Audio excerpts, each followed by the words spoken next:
പ്രിയമുള്ള വിദ്യാർത്ഥികളെ, എല്ലാവർക്കും പുതിയൊരു വീഡിയോയിലേക്ക് സ്വാഗതം. 8ാം ക്ലാസ്സിലെ യൂണിറ്റ് 1-ലെ രണ്ടാമത്തെ chapter the 7 ages of man, William ഷേക്സ്പിയറിൻ്റെ കവിതയാണ്. ആ കവിതയിലെ ആക്ടിവിറ്റീസും മറ്റു കാര്യങ്ങളൊക്കെയാണ് നമ്മളിന്ന് ഈ വീഡിയോയിൽ ചർച്ച ചെയ്യുന്നത്. അപ്പോൾ നമുക്ക് നേരെ വീഡിയോയിലോട്ട് പോകാം. നമുക്ക് ചാനൽ ആദ്യമാണെങ്കിൽ സബ്സ്ക്രൈബ് ചെയ്യാൻ മറക്കാതിരിക്കുക. ഓക്കെ, ഇതിൽ വേറെ എല്ലാ സബ്ജക്റ്റിൻ്റെയും കാര്യങ്ങളും ആക്ടിവിറ്റീസും ആൻസേഴ്സും ഒക്കെ വരുന്നുണ്ട്. ഫോളോ ചെയ്യാൻ മറക്കാതിരിക്കും. ഓക്കെ, ഇതിൽ 20ാമത്തെ ഭാഗത്തിൽ ലെറ്റ്സ് റിവൈൻഡ് ആൻഡ് റിജോയ്സ് എന്ന ഇതിലെ ചോദ്യങ്ങൾ നമുക്ക് നോക്കാം. How is infancy the first stage of life described? What are the actions associate? Infancy എന്ന് പറഞ്ഞാൽ എങ്ങനെയാണ്, അതെങ്ങനെയാണ് ഇതിൽ വിശദീകരിച്ചിരിക്കുന്നത് എന്നാണ് ഈ കവിതയിൽ വിശദീകരിച്ചിരിക്കുന്നതെന്നാണ് ചോദിക്കുന്ന ചോദ്യം അല്ലേ. എന്താണ് ഇൻഫാൻസി? നമുക്ക് അതിൻ്റെ ഒരു മോഡൽ ചോദ്യത്തിന് നോക്കാം. Infancy is described as the stage in the life of a baby who cries and vomits in the nurse arms. നേഴ്സിൻ്റെ ആംസിൽ കടന്ന് കരയുകയും ഛർദ്ദിക്കുകയും ചെയ്യുന്ന കുട്ടി അല്ലേ. The baby is helpless and fully dependent on others. ആ കുട്ടി എപ്പോഴും നിസ്സഹായനാണ്, എല്ലാവരുമായിട്ട് ആശ്രയിച്ചാണ് ആ കുട്ടി മുന്നോട്ട് പോകുന്നത്. അതാണ് ഇൻഫാൻസി എന്ന് പറഞ്ഞാൽ. With age mentioned in the extract do you identify now? Why? ഇപ്പോൾ നിങ്ങൾ ഐഡന്റിഫൈ ചെയ്യുന്ന നിങ്ങളുടെ ഏജ് എന്താണ്, ഏത് ഏജിലാണ് നിങ്ങളെ ഐഡന്റിഫൈ ചെയ്യുന്നത് എന്നാണ്. നിങ്ങൾ തിരിച്ചറിയുന്ന ഏത് ഘട്ടമാണ് ഈ പാഠഭാഗത്തിൽ നിങ്ങൾ സൂചിപ്പിക്കുന്നത് എന്നാണ് ചോദിക്കുന്നത്. ഏത് ഘട്ടമാണ്? സ്കൂൾ ബോയ് അല്ലേ.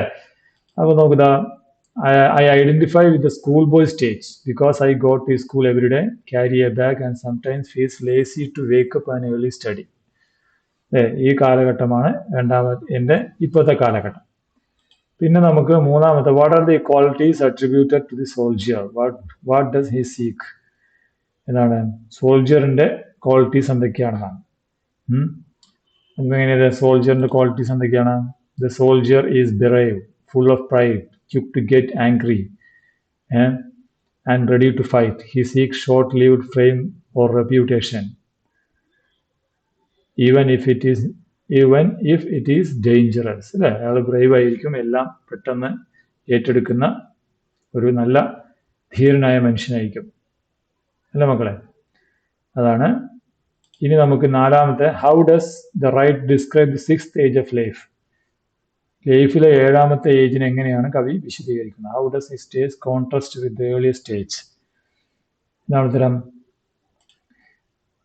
In the 6th age, the person becomes thin and old. He wears loose clothes, glasses, and has a small pouch by his side. അല്ലേ, ഗ്ലാസ് ഉണ്ടാവും, പൗച്ച് ഉണ്ടാവും.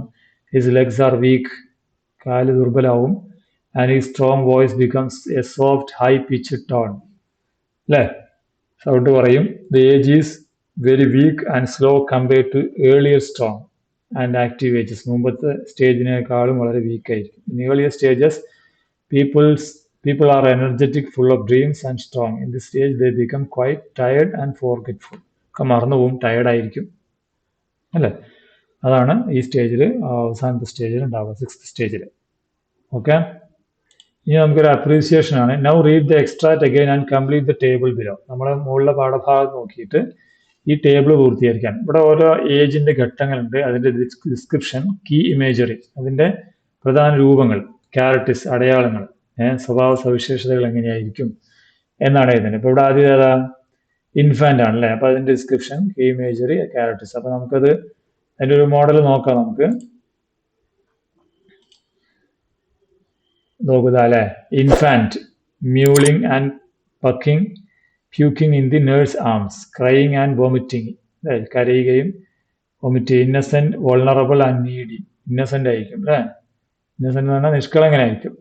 രണ്ടാമത്തെ സ്റ്റേജ് സ്കൂൾ ബോയ് അല്ലേ. പുസ്തകത്തിലെ സ്കൂൾ ബോയിന്റെ സ്റ്റേജിൽ whining school boy with a satchel and shining morning face, നല്ല തിളക്കമുള്ള മുഖം. Creeping like snail unwillingly to school, പെട്ടെന്ന് ഓടി ചാടി നടക്കും. കംപ്ലൈനിങ്, റിലക്റ്റന്റ്, സ്ലോ, പരാതി പറയും അല്ലേ, കുറച്ചൊക്കെ സ്ലോ ആയിരിക്കും ചിലപ്പോൾ.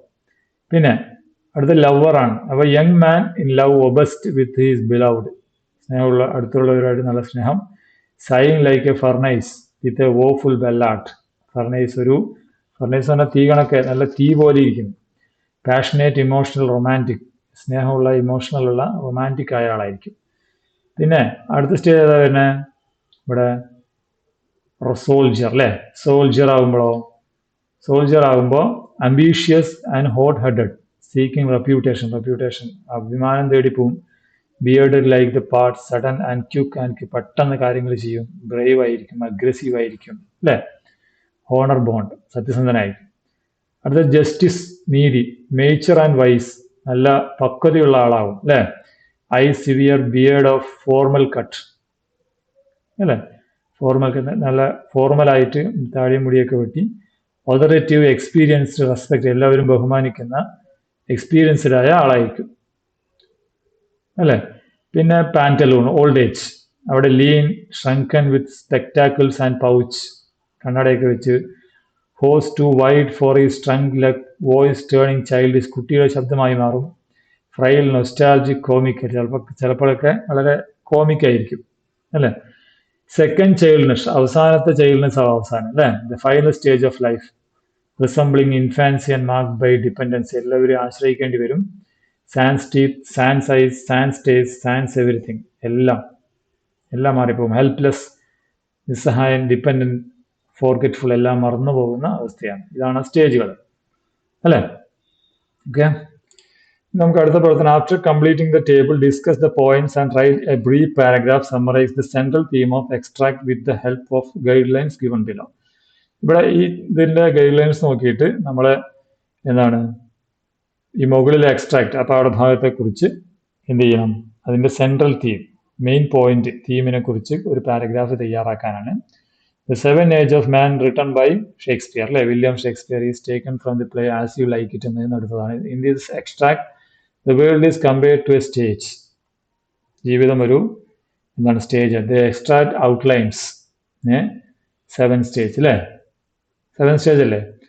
അപ്പോൾ ഇങ്ങനെ വൃത്തിയായിട്ട് നമ്മൾ ഇൻ ദി ഫസ്റ്റ് സ്റ്റേജ് ക്രൈസ് ഇങ്ങനെയുള്ള ആ പൂർണ്ണമായിട്ട് നമ്മളിത് പൂർത്തിയാക്കാം. നമുക്കൊരു മോഡൽ നോക്കാം അല്ലേ. In the extract, the world is compared to a stage. The extract outlines 7 stages of man's life. In the first stage, the baby cries and needs care. The second stage is childhood, where the child goes to school. The third stage is young lover, full of emotions. The fourth stage is a soldier, brave and quick to fight. The fifth stage is a wise judge, full of knowledge and experience. The sixth stage is an old man, weak and wearing glasses. The last stage is second childhood, where the man becomes weak and forgetful, needing help like a baby. ആണ് 7 സ്റ്റേജുകളെ കുറിച്ചിട്ടുള്ള paragraph. Okay, ഇനി നമുക്ക് ഇതിലെ activity let's recall and recreate എന്നുള്ളത്. Read these lines from the extract and then a whining school boy with his satchel and shining morning face creeping like a snail unwillingly to school അല്ലേ. ഒരു school കുട്ടിയെ കുറിച്ച് അവനെ ഒച്ചു പറക്കുന്ന പോലെ പതിയെ നടക്കും എന്നാണ് പറയുന്നത്. The writer use the word like.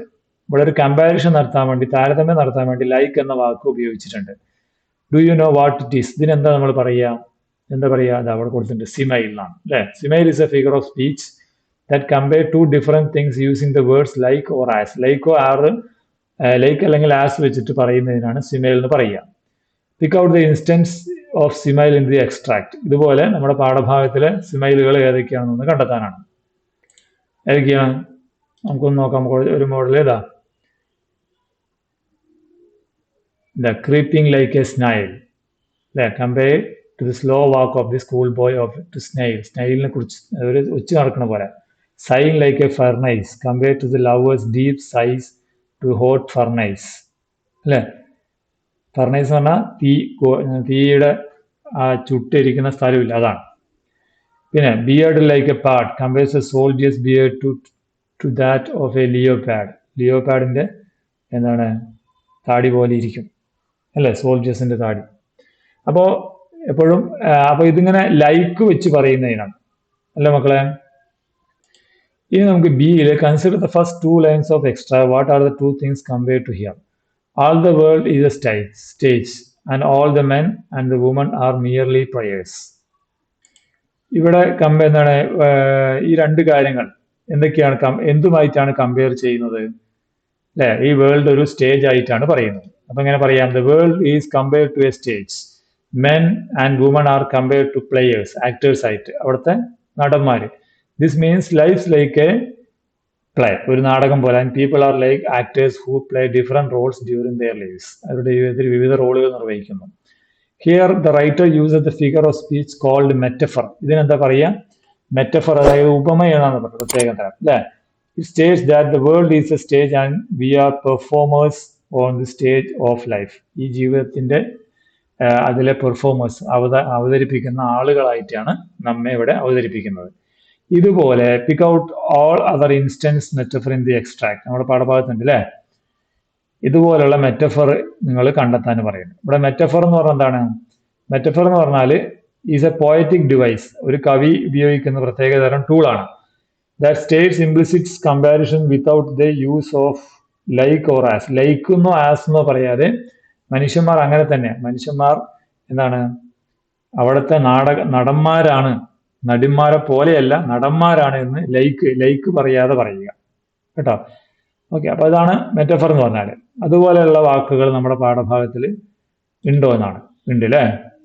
ഒന്നാമത്, all the world is a stage. The world is like not like a stage. The world ഒരു സ്റ്റേജ് അല്ല, but it a stage. This is a metaphor അല്ലേ. ഇതൊരു മെറ്റഫറായ വാക്കാണ്. അതായത് world stage പോലെയാണെന്നല്ല പറയുന്നത്, stage തന്നെയാണ് എന്ന് ഉറപ്പിച്ച് പറയുക, അതിനെയാണ് മെറ്റഫർ എന്ന് പറയുക. And all the men and women merely players. People are called players in life directly. നേരിട്ട് അവർ നടന്മാരെ പോലെയാണെന്നല്ല, നടന്മാർ തന്നെയാണ്. With spectacles on nose and pouch on side. These describe the old man like an actor in costume. അല്ലെ, old man കോസ്റ്റ്യൂമോട് കൂടി ജീവിക്കുകയാണ്. Continuing the metaphor of life as a play. ജീവിതം ഒരു കഥയാണ്. Second, childishness and mere oblivion. Old age is described as A childhood. Old age എന്ന് പറയുന്നത് second childhood ആണ്, comparing to the first stage of life. Not by saying like എന്ന് പറയാതെ നേരിട്ട് second childhood ആണ് എന്ന് പറയാം. ഇതൊക്കെ metaphor. These metaphors help the reader understand life as a performance. എന്താണ്, വായനക്കാരന് ജീവിതം ഒരു പെർഫോമൻസ് ആയിട്ടും, വിച്ച് ഈ stage being a different act in the play. ഈ ജീവിതത്തിൽ ഓരോ ഘട്ടവും ഒരു വ്യത്യസ്ത അഭിനയമായിട്ടും വായനക്കാരന് ബോധ്യപ്പെടും എന്നാണ് പറയുന്നത്. ഇതാണ് എന്താണ് നമ്മുടെ ഈ പാഠഭാഗത്തിലെ ആക്ടിവിറ്റീസും മറ്റു കാര്യങ്ങളും. അപ്പോൾ തുടർന്നും ക്ലാസ്സുകൾ കാണുക.